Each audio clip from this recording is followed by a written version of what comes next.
नमस्कार दोस्तों, मैं आपका अपने चैनल एचवीएस स्टडीज़ में स्वागत करता हूं। इस वीडियो में आपके लिए एसएससी सीजीएल एग्ज़ाम के लिए मोस्ट इम्पॉर्टेंट एक्सपेक्टेड क्वेश्चंस लेकर आ गया हूं, जो कि आपके आने वाले एग्ज़ाम के लिए मोस्ट इम्पॉर्टेंट है। जितने भी क्वेश्चंस हैं, इन सभी क्वेश्चंस को हम डिटेल में पढ़ने की कोशिश करेंगे। अगर आप इस चैनल पर पहली बार आए हो तो आपसे अनुरोध है, चैनल को सब्सक्राइब कर लीजिएगा। वीडियो अच्छी लगे तो वीडियो लाइक करके ज़रूर जाइएगा। चलिए स्टार्ट करते हैं। जितना आपका स्कोर लास्ट में बने वो भी कमेंट कर दिया कीजिए, जिससे कि हमें प्रोत्साहन मिलता है कि हमें और बेहतर क्वेश्चंस आपके लिए इकट्ठे करके लाने चाहिए। जैसे पहले क्वेश्चन की बात करें, which year grab cycle invented. वैसे ग्रैब साइकिल होती क्या है? तो हमारे शरीर या फिर एक ऐसी साइकिल जिससे हम एनर्जी को एक्सट्रैक्ट करते हैं।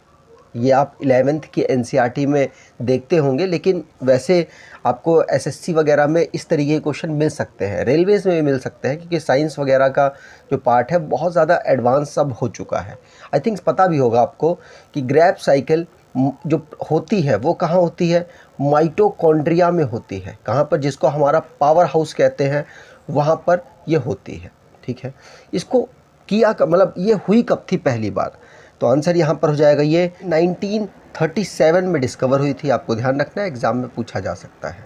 अगले क्वेश्चन की बात करें, pneumonia effects which body part. तो निमोनिया होता है वो किस बॉडी पार्ट को अफेक्ट डाल देता है?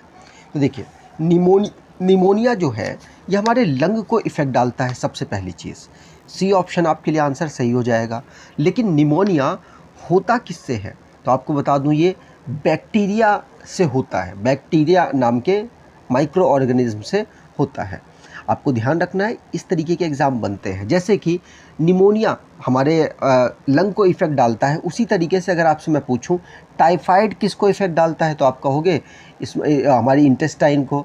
अगर आपसे मैं पूछूं कि जो टीबी है वो किसको इफ़ेक्ट डालता है, तो आप कहोगे लंग को। टिटनस किसको डालता है? तो हमारी नर्वस सिस्टम को इफ़ेक्ट डालता है। अगर और दूसरे प्रोटो और मतलब माइक्रो ऑर्गेनिज्म की बात की जाए तो मलेरिया किस जगह को इफ़ेक्ट डालता है? तो आरबीसी को मोस्टली इफ़ेक्ट डालता है। पाइडिया मसूड़ों को। और हमारे जो काला जार है वो किसको इफ़ेक्ट डालता है? तो अस्थि मज्जा उसको इफ़ेक्ट डालता है। अगर आपसे मैं पूछूं कि जो आपको चेचक होते हैं ना, चेचक जिन्हें मिनी माता कहते हैं, वो पूरे शरीर में इफ़ेक्ट डालता है। क्वेश्चन बना है रिसेंटली में। अगर आपसे ट्रैकोमा पूछा जाए तो ट्रैकोमा हमारे आँख को इफ़ेक्ट डालता है, आई को। ठीक है, रेबिस हमारे जो नर्वस सिस्टम है उस पूरे सिस्टम को इफ़ेक्ट डालता है। ठीक है, चलिए आगे बात करें। अगला क्वेश्चन है, in which year national cancer control programme was started. तो नेशनल कैंसर प्रोग्राम जो था हमारे यहाँ पर कब स्टार्ट किया गया था? देखिए, इसी तरीके के प्रोग्राम्स हैं, पूछे गए रिसेंटली में, इसलिए आपके साथ डिस्कस करता हूँ। नेशनल कैंसर कंट्रोल प्रोग्राम को स्टार्ट किया गया था 75 और कई जगह आपको 76 भी मिल जाएगा। तो 75-76 के जो ईयर में इसको स्टार्ट किया गया था। ठीक है, याद रखना है। तो यहाँ पर सी ऑप्शन आपके लिए सही हो जाएगा। मतलब आपके साथ ये दोनों ऑप्शन कभी साथ में आएंगे नहीं। कई जगह आपको 75 मिलेगा, कई जगह आप इंटरनेट सर्च करेंगे तो आपको 76 मिल जाएगा, क्योंकि 1975 से 1976 में स्टार्ट किया गया था। तो अब जो ऑप्शन होगा उसके अकॉर्डिंग आपको आंसर देना है। चलिए ठीक है। अगर आपसे पूछा जाए, जो आयोडीन है ना, आयोडीन आपने बहुत ज़्यादा प्रचार वगैरह सुने होंगे। आयोडीन को जो कंट्रोल करने वाला, हमारी बॉडी में आयोडीन जो होता है उसको कंट्रोल करने का जो पूरा सिस्टम कब डेवलप किया गया? तो उसको प्रमोट करने की स्टार्टिंग 1962 में की गई। चाइना के वॉर से आप इसको लिंक कर सकते हैं। अगर आपसे पूछा जाए पल्स पोलियो जो प्रोग्राम था वो कब स्टार्ट किया गया, तो आपको बता दूं 1997 से 1998 आपको मिलेगा आंसर। ठीक है, याद रखना है। अगर आपसे ये पूछा जाए, जो एड्स, आप जानते होंगे एड्स वायरस से होने वाली बीमारी है, तो जो हमारा एड्स है, एड्स का जो प्रोग्राम है कंट्रोल करने का, उसे कब स्टार्ट किया गया? तो 1992 में उसको स्टार्ट किया गया। ये सारे क्वेश्चंस मोस्ट इंपॉर्टेंट है। अगर आपसे टीवी का पूछा जाए तो टीवी को कंट्रोल करने का 1997 में स्टार्ट किया गया था। लिख लीजिएगा, सारे क्वेश्चंस मोस्ट इंपॉर्टेंट आपको बताए गए हैं। अगले क्वेश्चन की बात करते हैं। अगर आप एसएससी सीजीएल एग्ज़ाम की तैयारी कर रहे हैं तो 700 की बेस्ट ई बुक आपको प्रोवाइड कराई जा रही है, जिसमें एक्सपेक्टेड क्वेश्चंस की हम बात करेंगे। जितने भी एक्सपेक्टेड क्वेश्चन है ऑलमोस्ट सब यहाँ पर हमने डाल दिए हैं। 39 रुपीज़ में आपको प्रोवाइड कराई जा रही है, डिस्क्रिप्शन बॉक्स में लिंक है, वहाँ से आप इसको परचेज़ कर सकते हैं। अगले क्वेश्चन की बात करें, who was discovered first antibiotic, तो पहली एंटीबायोटिक को किसके द्वारा डिस्कवर किया गया? आंसर यहाँ पर हो जाएगा फ्लेमिंग के द्वारा इसको डिस्कवर किया गया, ये आपको ध्यान रखना है। चलिए ठीक है। अगर आपसे और डिस्कवरी की बात की जाए, जैसे कि इंसुलिन अभी रिसेंटली में पूछा गया, बेंटिंग के द्वारा इसको डिस्कवर किया गया। जो हमारे जैसे मान लीजिए आपसे पूछा जाए जो हर्ट है, जो जैसे होम्योपैथी है, होम्योपैथी को अभी हनीमैन अभी रिसेंटली में 10 अप्रैल को उनका डे भी मनाया गया। जो अगर आपसे पूछा जाए हर्ट को जो एक जगह से दूसरी जगह, मतलब हर्ट का ट्रांसप्लांटेशन किसने डिस्कवर किया, तो क्रिश्चियन बर्नार्ड के द्वारा इसको डिस्कवर किया गया। अगले क्वेश्चन की बात करें, study of dreams is called, तो जो हमारे ड्रीम्स होते हैं उसकी स्टडी को क्या कहते हैं? वैसे ऐसे क्वेश्चन बहुत रेयरली बनते हैं, लेकिन बन गए तो आपको तैयार रहना होगा। आंसर यहाँ पर हो जाएगा ओनेरोलॉजी, ये है हमारा स्टडी ऑफ ड्रीम, ठीक है, सी ऑप्शन। अगले क्वेश्चन की बात करें, where the world first nuclear power station establish. अब इसमें आप कंफ्यूज हो सकते हैं अगर आपसे ईयर पूछ लिया जाता। वैसे इंटरनेट अगर आप सर्च मारेंगे तो 1957 आपको मिल जाएगा, ठीक है, लेकिन उससे पहले के भी मिलते हैं कि हाँ यहाँ इस वक्त स्टार्ट किया गया था। लेकिन आंसर होगा, कंट्री की अगर बात की जाए तो रशिया में सबसे पहले वर्ल्ड का न्यूक्लियर पावर स्टेशन इस्टेब्लिश किया गया, ठीक है। भारत की अगर यहाँ पर बात की जाए तो भारत का पहला कौन सा था, तो आप जानते होंगे तारापुर जो न्यूक्लियर पावर स्टेशन है वो भारत में सबसे पहले यूएसए की हेल्प से स्टार्ट किया गया था, ठीक है। वैसे दिमाग में आ रहा होगा कब किया गया था, तो 1972 में तारापुर को जो हमारा न्यूक्लियर पावर स्टेशन है उसको स्टार्ट किया गया यूएसए की मदद से। उसके बाद आप अगर जानना चाहें तो राजस्थान में एक है रावत भाटा परमाणु मतलब न्यूक्लियर पावर स्टेशन, वो किसकी मदद से, वो कनाडा की मदद से उसको स्टार्ट किया गया, याद रखना है। अगर आपसे पूछा जाए कि भाई जो रावत भाटा है वो आपने बता दिया, और दूसरे हैं क्या कोई, बिल्कुल उत्तर प्रदेश में कैगा है, पूछा जाता है। और राजस्थान में और भी हैं, जैसे कि काकरापारा की बात की जाए तो ये गुजरात में है। काकरापारा कहाँ पर है, गुजरात में है। राजस्थान में 2-3 हैं, आपको ध्यान रखना है। कुंडलकुलम एक है तमिलनाडु में, याद आ रहा है मुझे, कुंडलकुलम कहाँ है, तमिलनाडु। तारापुर कहाँ है, तारापुर है महाराष्ट्र में। आगे बात करते हैं।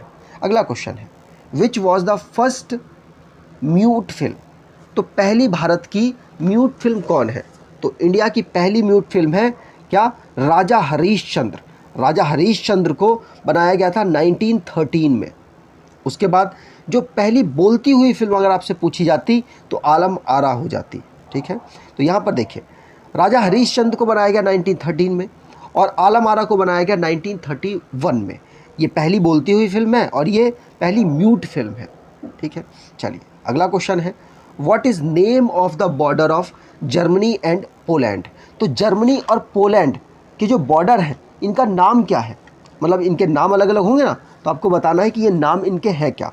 तो जर्मनी और पोलैंड के नाम है क्या, हिंडनबर्ग, क्या है, हिंडनबर्ग, याद रखिएगा। डी ऑप्शन यहाँ पर सही है।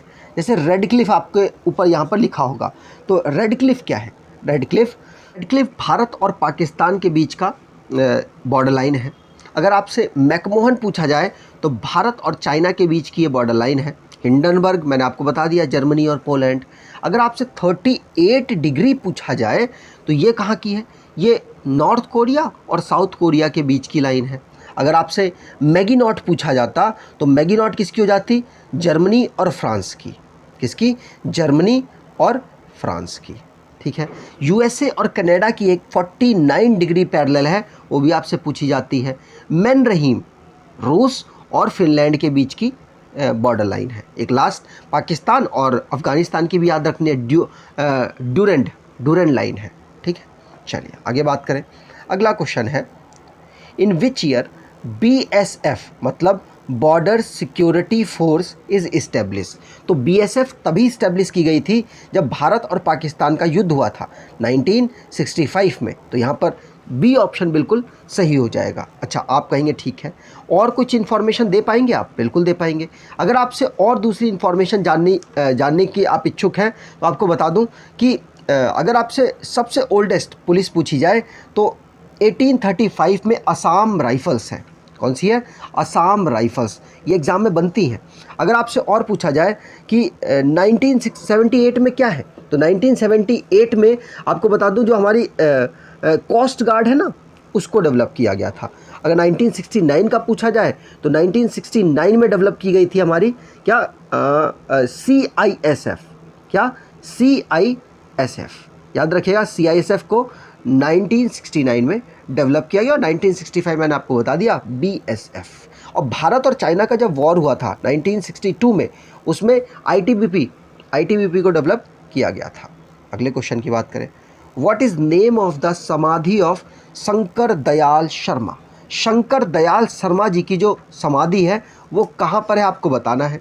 तो आंसर यहाँ पर हो जाएगा, शंकर दयाल शर्मा जी की मतलब समाधि है कहाँ पर? कर्म भूमि। कहीं है?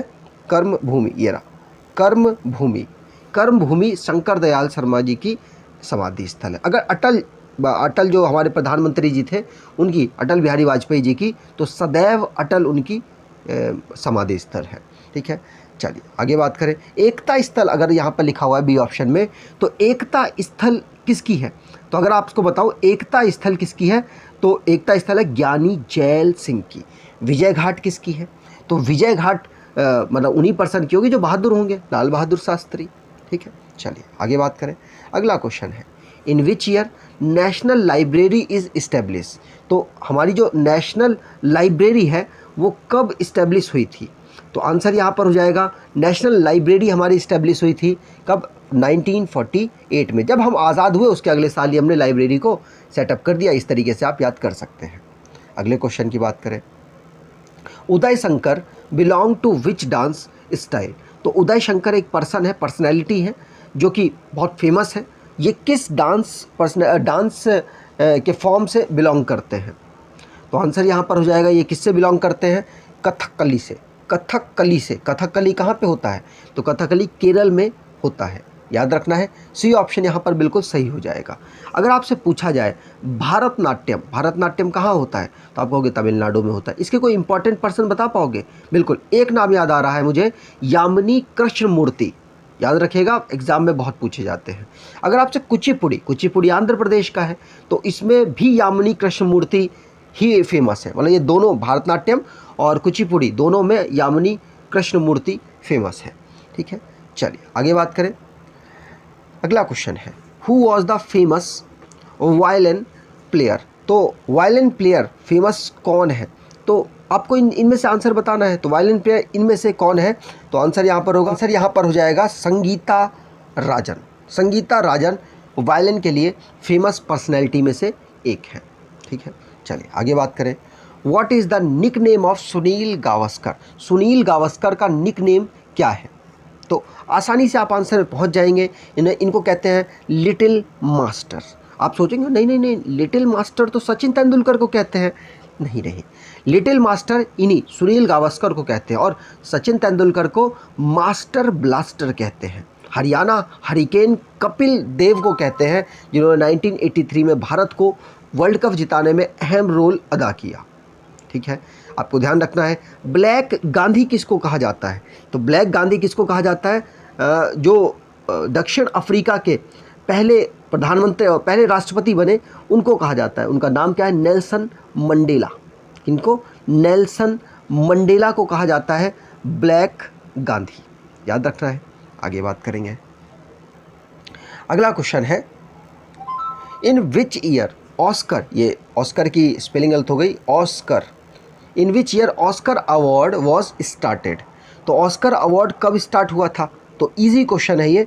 1929 में स्टार्ट हुआ था। रिसेंटली में दिया भी गया, हम लोगों ने आपके साथ डिस्कस भी किया था, आपको शायद याद भी होगा। अगर और दूसरे मतलब जो अवार्ड्स हैं उनकी बात की जाए, तो ऑस्कर अवार्ड के अलावा 1917 में प्लित्जर प्राइज़ स्टार्ट हुआ था। लास्ट कुछ वीडियोज़ में मैंने आपको बताया है। अगर आपसे पूछा जाए कि 1939 में कोई याद आ रहा है क्या, याद आ रहा है आपको, आप टाइप कीजिएगा अगर आपको याद आ रहा है 1939 में ये वाला अवार्ड अनाउंस हुआ था। चलिए आगे बात करें तो जैसे कि आपसे अगर पूछा जाए नोबेल प्राइज़ की बात की जाए तो आपको 1901 में वो मतलब प्रोवाइड कराया जाता है। अगर आपसे भारत का एक द्रोणाचार्य अवार्ड है जो कि खेल सिखाने वाले पर्सन्स को दिया जाता है, 1985 में इसको स्टार्ट किया गया था। और इसी के एक समान मतलब अर्जुन पुरस्कार है वो 1961 में स्टार्ट हुआ था। राजीव गांधी खेल रत्न अवार्ड है वो 1992 में दिया गया था पहला, और आपको अभी सर्च मारेंगे तो आप 91 भी आपको मिल जाएगा। मैंने इसलिए बता दिया है, जो कन्फ्यूज़न के क्वेश्चन है आप ध्यान रखिएगा। तो 1992 आपको मिल जाएगा राजीव गांधी, लेकिन उसका नाम चेंज कर दिया गया है। नाम क्या किया गया है, उनका नाम कर दिया गया है मेजर ध्यानचंद खेल रत्न अवार्ड। ठीक है, चलिए आगे बात करें। अगर आपको ये वीडियो अच्छी लगी है, इन्फॉर्मेटिव लगी है, तो आपसे अनुरोध है वीडियो को लाइक कर दीजिएगा, चैनल को सब्सक्राइब कर लीजिएगा और एटलीस्ट अपने कुछ दोस्तों तक वीडियो को शेयर ज़रूर कीजिएगा। धन्यवाद।